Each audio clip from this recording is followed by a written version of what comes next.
to the many people watching this and 49 countries on the continent on DSTV. Welcome to the program. We are in Fourways, just north of Johannesburg today, and this is the venue for the latest in the series of New Age business briefings brought to you by the SABC, and today very kindly sponsored by Eskom 49M. And in focus today is the medium-term budget policy statement, sometimes affectionately known as the mini budget, and we're going to be looking at its implications for South Africa. On the 21st of October, just last week, Finance Minister delivered the statement in Parliament, but another very important issue about student fees stole the headlines, and so I think a lot of people didn't quite get the message that came out of the statement.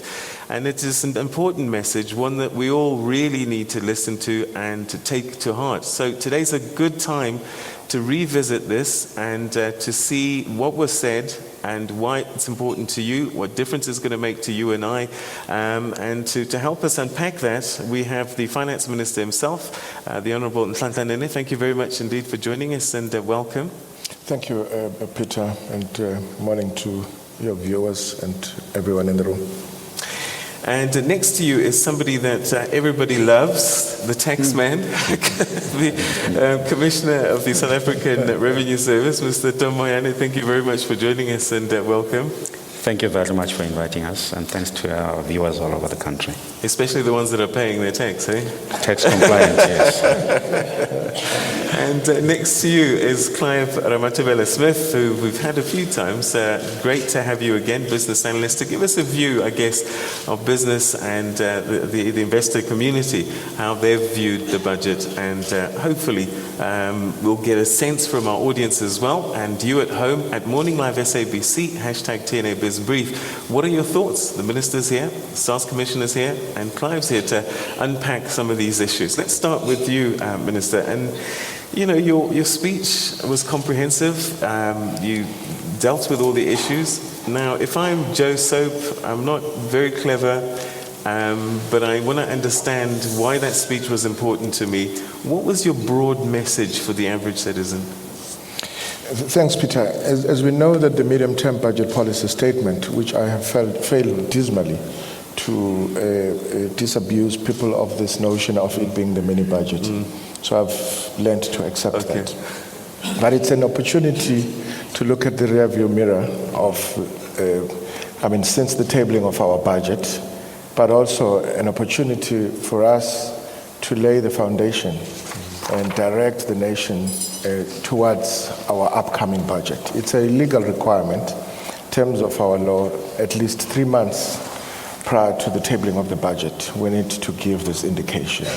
Review mirror, cast our eyes forward, but also add another year in our medium-term expenditure framework, which is a 3-year horizon of budgeting. And as we do that, this time around this year, if I go to your question now with regards to what is the implication to the men, I wouldn't want to say on the street, Yes. to the men where I come from, is that it spells out what it is that government in its policies has done and what government plans to do and how government plans to address the challenges that confront us. The 3 challenges of unemployment, poverty, and inequality are, still, at the center of whatever it is that we do as government. It is for that reason that we started by reflecting on what, over the past 2 decades, we have achieved in terms of all the human development indexes, because it is these resources that the man that everyone loves, when he collects and hands it over to us, we are then in a position to distribute it progressively in a manner that begins to realize the socio-economic needs of fellow South Africans. We have seen over the years, and as I said, on all the HDIs, or Human Development Index issues, infant mortality, life expectancy, and literacy levels, and then access to the basic needs, what progress we had made. I gave the numbers. That's an indication of a country or a nation in the making, emerging from a difficult situation of segregation. But we're expanding these needs to ordinary South Africans. And during these tough times, it becomes even more critical that we find ways. I said we are adjusting to the new normal because it is clear that we're going to live through this phase of poor economic conditions, both domestically and internationally, for a period of time to come. And so the thrust of the medium-term budget policy statement was that we are staying the course of continuing on sustaining the progress that we've made, even during this time of difficult economic environment. All right, we'll unpack some of those things specifically as the conversation unfolds. But Commissioner, I guess, you know, for this budget to work, you have to collect funds. And one of the things that Minister said is that you've had to revise down the amount of money that you think you'll be able to get in by 7.6 billion. So that's a challenge for you as the revenue collector. And I guess that means you're going to have to look at efficiencies and making sure that those that are able to give definitely give. Well, the Minister has laid the foundation very clearly that we're going through the most difficult times in the economy. And therefore, with difficult times, the collection of revenue is linked with the economic performance of the country. But with the global economic slowdown, we are affected directly. Now, having revised the budget by 7.6 billion from 1.08 trillion, it means, therefore, the Minister in his wisdom, having looked at the analysis of the world and the economy, had to juxtapose that if the economy is not performing, therefore, it will be very also difficult to look into how much we're going to collect.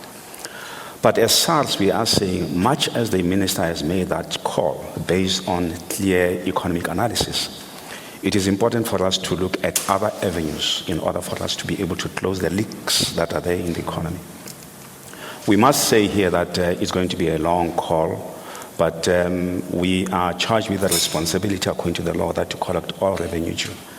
What it means, therefore, is that we have to close all the leaks, look at other initiatives, collect as much debt as possible, but at the same time, we need to bring to the table the issue of tax morality, that all South Africans need to pay their taxes. So the state and the government should be in a position to meet its domestic requirements in making the South Africans' lives a better life to live in. All right. Okay, Clive, I'm going to come to you just now to give us a perspective perhaps of how businesses responded and what you think needs to happen given what you've just heard. But we're going to take a quick break, and when we come back, we'll hear from Clive. And we'll start getting your tweets as well and your questions for our panelists. The Minister's here to answer those questions. There are tough times, but there is hope at the end of the tunnel. And let's just find out how we go down that path. So stay with us.